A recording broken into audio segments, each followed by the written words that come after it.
Kejaksaan Agung ajukan banding untuk vonis Ferdy Sambo, Putri Chandrawati, Kuat Ma'ruf, dan Ricky Rizal. PSSI akan bentuk komite ad hoc untuk supporter. Warga dan Banser NU bubarkan pengajian Ustaz Hanan Ataki. Halo Sobat Forum Keadilan, bersama saya Puspita Chandra Dewi. Inilah Forum hari ini.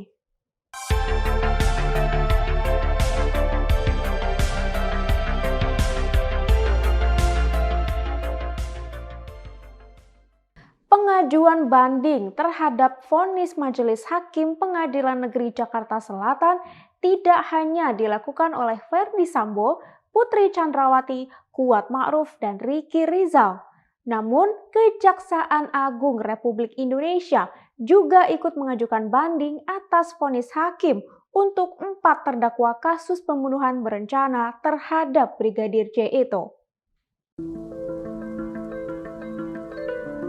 Kejaksaan Agung Republik Indonesia mengajukan banding atas vonis 4 terdakwa kasus pembunuhan berencana terhadap Brigadir Nofriansyah Yosua Huta Barat. Mereka adalah Ferdy Sambo, Putri Chandrawati, Kuat Ma'ruf, dan Ricky Rizal. Kapus Penkum Kejagung Ketut Sumedana lewat keterangan tertulis pada Sabtu 18 Februari 2023 mengatakan, upaya banding ditempuh agar jaksa penuntut umum tidak kehilangan hak atas langkah hukum berikutnya. Sebelumnya, Ferdy Sambo, Putri Chandrawati, Kuat Ma'ruf, dan Ricky Rizal mengajukan banding atas putusan vonis Majelis Hakim Pengadilan Negeri Jakarta Selatan. Menurut pejabat Humas Pengadilan Negeri Jakarta Selatan, Juyamto, Kuat Ma'ruf mengajukan banding pada Rabu 15 Februari. Sedangkan Ferdy Sambo, Putri Chandrawati, serta Ricky Rizal mengajukan banding pada Kamis 16 Februari. Demi mencegah terulangnya peristiwa yang serupa dengan tragedi Kanjuruhan, PSSI akan membentuk komite ad hoc untuk supporter. Pembentukan komite ini diputuskan dalam rapat Exco yang digelar hari ini di GBK Arena, Jakarta.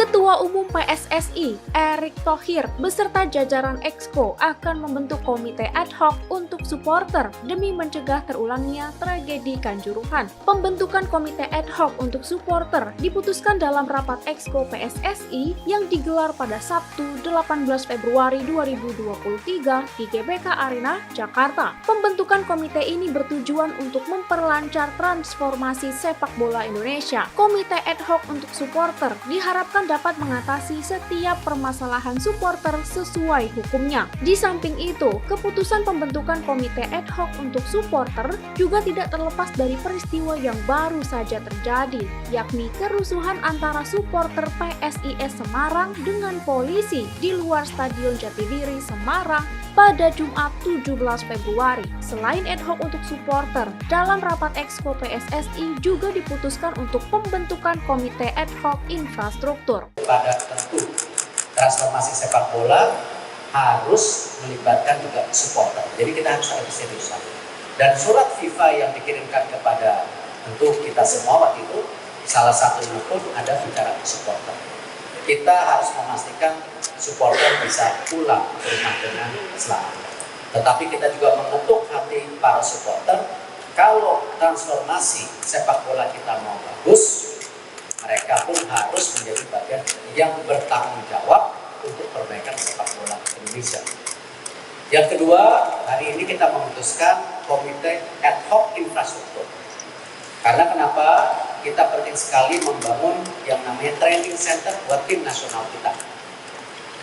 Insya Allah minggu depan kita akan mengirimkan tim untuk mulai melihat tanahnya. Ya, dan ini juga bagian komitmen kita membangun training center bersama. Tidak hanya ada pendanaan dari FIFA yang mereka kemarin sudah komit untuk membantu pada saat saya makan siang, tetapi juga kita akan coba mencarikan pembiayaan lainnya. Insya Allah kalau memang kita serius tahun depan training center ini sudah paling tidak punya 4 lapangan latihan dan mungkin juga tempat TC untuk para atlet. Tempatnya di mana? Ojo ke Susu. Tunggu dulu, ya. Nah, itulah kenapa komite ad hoc ini untuk pembangunan infrastruktur kita juga akan menjadi bagian penting. Setelah membongkar kejahatan yang dilakukan terdakwa lain dalam kasus pembunuhan berencana terhadap Brigadir J, Richard Eliezer dianggap berpotensi mendapat ancaman. LPSK menyatakan siap untuk melindungi Richard Eliezer dan keluarganya jika benar-benar mendapat ancaman. Lembaga Perlindungan Saksi Korban atau LPSK menyatakan tetap akan melindungi Richard Eliezer. Hal ini diungkapkan oleh Ketua LPSK Hasto Atmojo di kantor LPSK Ciracas, Jakarta Timur pada Jumat 17 Februari 2023. Perlindungan kepada Eliezer ini, baik setelah inkrah dengan banding yang tidak dilakukan oleh jaksa ini kan putusan sudah inkrah bagi Eliezer, tetapi masih ada kewajiban LPSK untuk tetap mengawal, melindungi, dan memberikan pengamanan kepada Eliezer. Nantinya kalau Eliezer ini ditempatkan di lapas sebagai seorang narapidana, LPSK tetap harus menjamin keamanan dan juga rasa aman dari Eliezer ini. Hasto mengatakan adanya potensi ancaman yang akan diterima Richard Eliezer. Alasan munculnya ancaman ini karena Richard Eliezer telah membongkar kejahatan dalam kasus pembunuhan berencana terhadap Brigadir Nofriansyah Yosua Huta Barat. Ancaman juga bisa muncul lantaran terdakwa lain memiliki kekuatan besar. Hasto menambahkan, LPSK siap menerima permohonan perlindungan jika keluarga, khususnya orang tua Richard Eliezer, juga mendapatkan ancaman. Seorang dosen Universitas Islam Indonesia Yogyakarta dilaporkan hilang di Oslo. Dia hilang kontak setelah berpisah dengan rombongannya untuk pulang ke Indonesia di Istanbul, Turki. Dosen Universitas Islam Indonesia Yogyakarta, Ahmad Munasir Raffi Pratama, dilaporkan hilang saat beraktivitas di Eropa Timur dan Timur Tengah. Ahmad hilang kontak setelah mengikuti aktivitas mobilitas global di University of Southeastern Norway, USN, Norwegia.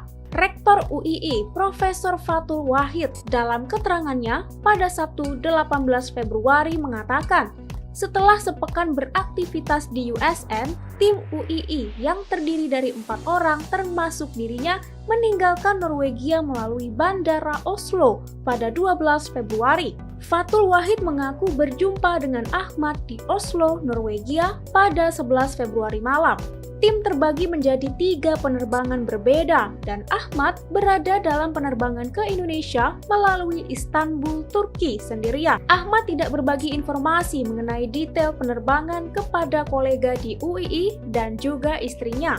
UII telah menghubungi Turkish Airlines di Oslo untuk membantu memastikan kota persinggahan terakhir Ahmad. Keluarga Ahmad juga telah melaporkan hilangnya Ahmad ke kepolisian.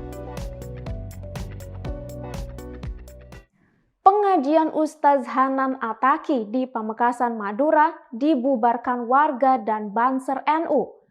Ustaz Hanan Ataki akhirnya buka suara terkait hal ini.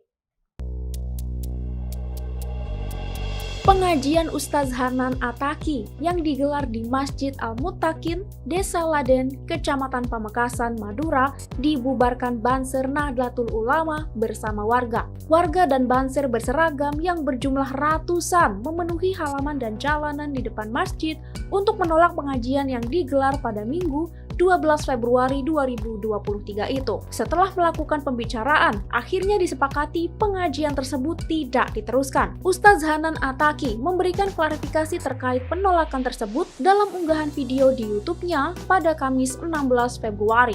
Dia mengatakan, tuduhan yang disampaikan dalam penolakan kala itu adalah bahwa dirinya seorang Wahabi. Selain itu, terdapat tuduhan lain, yakni Ustaz Hanan Ataki didukung oleh Yahudi, serta dianggap telah menghina Nabi Musa dan Sayyidah Aisyah. Menyampaikan beberapa penjelasan terkait berita yang sedang viral di sosial media dan di beberapa media cetak lainnya. Dalam bahasa berita itu adalah penolakan pengajian Ustadz Hanan Attaqi di Madura, di Pamekasan. Dan tuduhan yang disampaikan di dalam unjuk rasa yang dilakukan beberapa kelompok orang waktu itu adalah bahwa Hanan Attaqi itu pertama Wahabi, yang kedua adalah didukung oleh Yahudi, dan yang ketiga adalah Ustadz Hanan itu menghina Nabi Musa dan Sayyidah Aisyah radhiyallahu anha. Hanan Attaqi menambahkan, dirinya telah menerima penolakan dan tuduhan-tuduhan tersebut sejak 2017. Baik, sebetulnya ini bukan isu baru ya yang dituduhkan kepada saya, karena fitnah ini udah pernah sempat rame sejak tahun 2017.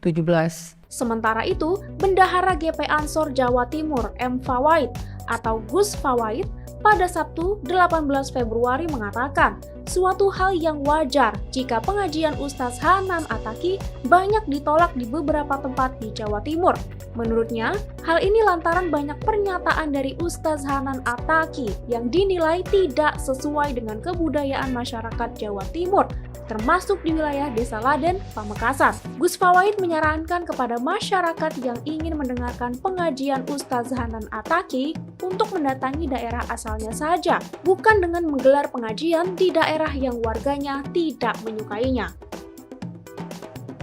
Pembunuhan sadis dilakukan oleh 2 karyawan kepada bos ayam goreng di Bekasi, Jawa Barat.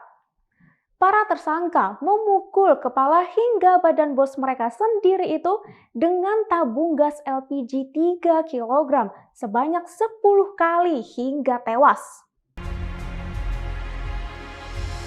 Seorang wanita bos ayam goreng berinisial MIM berusia 29 tahun di Bekasi, Jawa Barat tewas dibunuh karyawannya. Peristiwa itu terjadi di Kampung Kemejing, Sukakarya, Kabupaten Bekasi pada Kamis 16 Februari 2023. Direktur Reskrimum Polda Metro Jaya, Kombes Hengki Haryadi, dalam jumpa pers yang digelar pada Jumat 17 Februari mengatakan, tersangka berinisial HK berusia 21 tahun dan MA berusia 14 tahun memukul korban dengan tabung gas sebanyak 10 kali di bagian kepala hingga badan.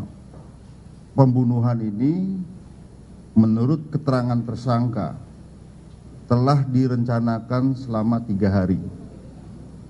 Kemudian pada hari itu korban masuk ke dalam rukonya untuk berjualan, dan pada saat masuk ke dapur langsung diadakan pemukulan menggunakan tabung gas kepada korban di arah kepala berkali-kali. Kemudian karena berteriak, kemudian dibantu oleh tersangka yang lain, yang ini adalah anak di bawah umur usia 14 tahun, ini membantu memegangi termasuk ikut memukul. Kemudian sampai dengan korban diduga ini sampai meninggal dunia, tersangka keluar. Saat itu, warga sekitar sempat mendengar teriakan korban yang sedang dipukul. Mereka mendatangi tempat kejadian, namun para tersangka berdalih korban hanya melihat ular. Selain membunuh korban, para tersangka juga menculik anak korban berinisial A yang berusia 17 bulan. Namun, polisi telah menemukan anak korban di sebuah pos ronda kosong di Jalan Pantura, Subang. Motif pembunuhan terjadi karena sakit hati para tersangka kepada korban terkait gaji dan perlakuan korban kepada mereka. Polisi masih memperdalam motif pembunuhan sebenarnya karena para tersangka baru saja bekerja 5 hari, namun telah merencanakan pembunuhan itu selama 3 hari. Para tersangka telah ditangkap pada Jumat 17 Februari di Ciasem, Subang, Jawa Barat.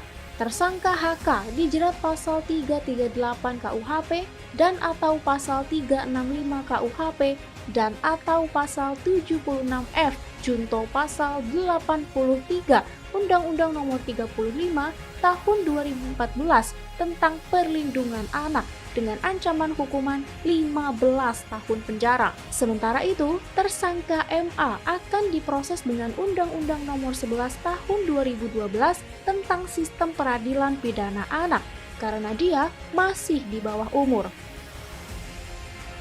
Seorang selebgram wanita asal Bengkulu diduga melakukan siaran langsung di Instagram tanpa busana. Hal tersebut dilakukannya karena ingin mendapatkan endorse. Seorang selebgram wanita diduga melakukan siaran langsung adegan tanpa busana di akun Instagram miliknya. Perempuan berinisial ER ditangkap tim patroli siber Ditreskrimsus Polda Bengkulu. Kabid Humas Polda Bengkulu, Kombes Anwardi, pada Jumat 17 Februari 2023 mengatakan, ER ditangkap berdasarkan hasil patroli tim siber yang menemukan adanya live streaming di Instagram yang memperlihatkan organ intim. Akun Instagram atas nama alias Milen, ya. Milen, yang mana bermula dari hasil patroli rekan-rekan kita, tim cyber Polda Bengkulu, ya, ditemukan adanya live streaming. Ya, dari live streaming tersebut melalui media sosial Instagram, yang mana perbuatannya telah menampakkan kesusilaan. ER kerap menggunakan kostum seksi saat melakukan live streaming tersebut. ER mengaku mulai melakukan live streaming porno aksi itu sejak awal Februari 2023 di sebuah hotel di kota Bengkulu. Hal ini dilakukan ER untuk mendapatkan endorse atau gift.